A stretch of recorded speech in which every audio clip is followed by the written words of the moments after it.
Hello guys, good evening. Welcome po ulit dito sa ating YouTube channel, The Homebase Edit. For today's video guys, ikaw ba ay hindi pa sumasahod sa Ads on Reels, in-stream ads dahil hindi ka pa eligible or hindi ka pa invited sa mga monetization na ito? Guys, kung meron kang 500 to 1,000 followers, baka ikaw ay eligible na sa stars. Usually, ito yung una talaga na-unlock sa atin kapag tayo nag-create or nag-monetize na ng ating page or profile account. So, panoorin natin itong video ni Ma'am Lani Alagcan. So, pinaliwanag niya dito na meron tayong option kung hindi pa tayo nakaka-receive ng payout, pwede tayo guys dito muna mag-focus sa stars monetization. Panoorin natin ito. Marami na ang nawawala ng gana dahil hanggang ngayon ay hindi pa rin sumasahod dito sa Facebook. Pero alam nyo ba na nasa atin na ang monetization tool na ito? Kaso lang, madalas na disregard natin ito dahil ang dali-dali natin itong nakuha. Ito ang pinakaunang na-unlock natin, ang stars. Explain ko po sa inyo. Sa mga naka-unlock na ng ads on Reels and in-stream ads, alam niyo po na kapag mababa ang views, maliit lang kita dito, cents lang. Yes. Pero sa stars, 100 stars is equivalent to $1. 1,000 stars, $10. At pag naipon, 5,000 stars, $50. Ang laki, di ba? Ngayon sa payout, may minimum po na $25 para makapag-payout ka kung nandito ka sa Amerika. Kung nasa Pilipinas ka, noon po it's $100, pero ito po is directly deposited to your bank. Pero ngayon po, may minimum na $25 lang kung meron kang PayPal account. So kayang-kayang sumahod ka agad kung makaka-receive ka ng maraming stars. Ngayon na alam nyo na ito, hindi nyo na kailangang antayin pa na ma-unlock ang ads on Reels and in-stream ads para kumita kayo. Stars pa lang pwede na. Sa susunod ko na video, tuturuan ko kayo kung paano kayo makakakuha ng stars from your followers and viewers. Abangan! Okay guys, again thank you Ma'am Lani Alagcan. Very engaging, informative yung kanyang content na ito. So bigyan linaw lang natin kapag po tayo ay monetize na sa star, ito nga talaga yung minsan nakakaligtaan natin. Pagtuunan din ng pansin, kala natin talaga kailangan natin ma-reach lahat po ng mga monetization tools para tayo ay kumita dito. Pansin naman natin guys, ang dami na nagla-live, including na po ako dyan, nagla-live na din po ako kasi alam naman po natin na nabago ang algorithm ni Facebook. Unlike before na per impression yung bayaran ng reels or views natin dito sa short video. Pero ngayon, nabago na, nagbase na ito sa eligible Reels Play. Ibig sabihin, kapag po mas mababa yung views na re-receive mo, mas mababa din yung revenue or ad revenue na kinikita natin. So dito sa star, tama naman po, kapag naka-accumulate tayo ng 10,000 star, pwede na natin ito ma-payout gamit ang ating bangko. Yun nga. Ang good news pa dito, kung tayo ay naka-PayPal account, ang minimum lang dito guys is $25. So, pwede na kagad itong ma-receive sa inyong mga PayPal account as long na verified po ang inyong mga PayPal account. Paano natin malalaman kung verified ang ating PayPal account? Madali lang yan guys. Dapat ito ay kaya nyong i-link sa inyong GCash para hindi na kayo magta-transfer sa bank, PayPal to bank. Pwede na kayo guys mag-cash in gamit ang PayPal. Yun. So, paano natin malalaman verified? Dapat may nakalink po na ID, may nakalink na card or credit card sa inyong mga PayPal.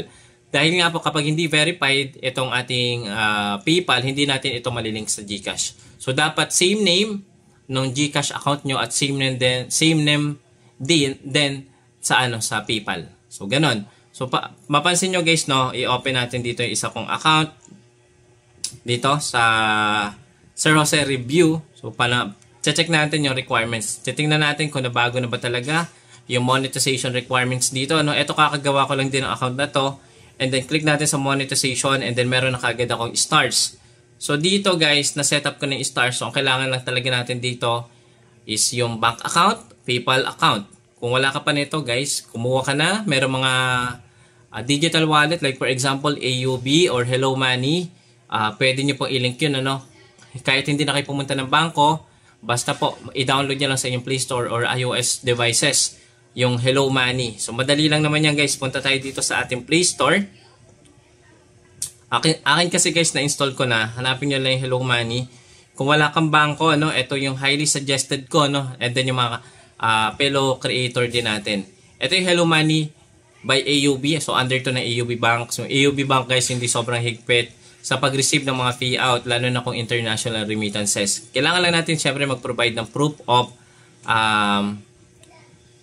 remittance, 'di ba? Or data na kailangan natin i-submit sa AUB. So ang ganda nga guys ng update, 'di ba? Nung Facebook ngayon. So makikita na natin yung mga requirements natin na kailangan nating i-fulfill, 'di ba? So sa live ads, makikita natin dito yung mga minimum requirements na dapat nating makuha bago tayo ma-monetize. So which is okay na okay yung mga ganito, yung mga ginagawa ni Facebook.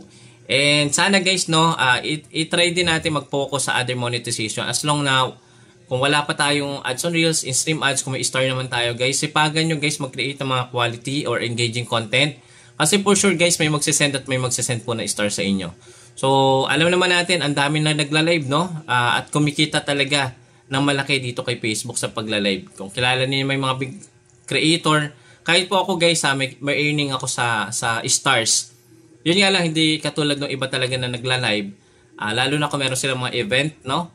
Kumikita sila guys ng 100,000 star per live. Grabe guys, per live lang yon. So kung kilala niyo yung mga yan, hanapin nyo na lang andyan lang yan sa Facebook. So alam niyo naman kung sino sila.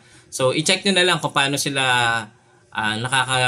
nakaka-receive ng mga ganitong kalalaking stars. So kailangan lang natin mag-provide ng value, make it more informative, engaging. Dapat patawanin natin yung mga viewers natin habang nagla-live. Or kung hindi nyo naman mapapatawa guys, mag-create kayo ng valuable content or ng live. So make it more informative, educational, or mag-share kayo ng experience about sa isang topic na pag-uusapan nyo sa live. Live, yung pinaka best way para maka-receive ng malaking tala or stars. Okay? So, katulad nga guys kanina, or yung previous live natin, nung bisita natin si Ka-Flowers in Japan, alam naman natin yan guys, no? So, naka-generate tayo dito ng 16,000 star. Equivalent po ito kung i-convert natin to sa peso, di ba? Halos, wait lang. 16,000. Ayan, i-divide natin sa 10,000. So, 106, 'di ba? $106 times natin sa 55. So 5,830 pesos din yung kinita natin sa isang live na ito nung September 16. So isang live lang to guys. Ito yung pinakamalaki Pinakamalaki ko to na kinita sa live. Kaya pinin ko. Pero usually kumikita lang tayo sa live ng 2 to 3,000 stars. Hindi US dollars, stars. Okay? So, meron pang mga iba talaga guys na everyday sila nagla-live at nagge-generate sila ng 30 to 40,000 star per live. Ganong katindi guys. So, sana pag-aralan nyo kung paano mga ginagawa nila, paano ginagawa din namin, paano magkaroon ng mga sponsor, mga avid viewers, fans na talaga nagsisend ng stars. So, yun lang naman yung ating video ngayong araw. Sana mag-focus din kayo sa stars, hindi na sa ads on Reels or in-stream ads. Guys, eto pinapakita ko sa inyo, pwede pong kumita sa star. Katulad din ng video ni ma'am. Yun lang guys, thank you so much. See you again sa susunod na video. Kung gusto mo yung video na to, pa-like naman, pa-comment naman dyan. And syempre, don't forget to subscribe at i-hit mo na din yung notification bell para every time na meron tayong bagong ganitong upload, mano-notify po kayo kaagad. See you again sa susunod na video. Bye-bye!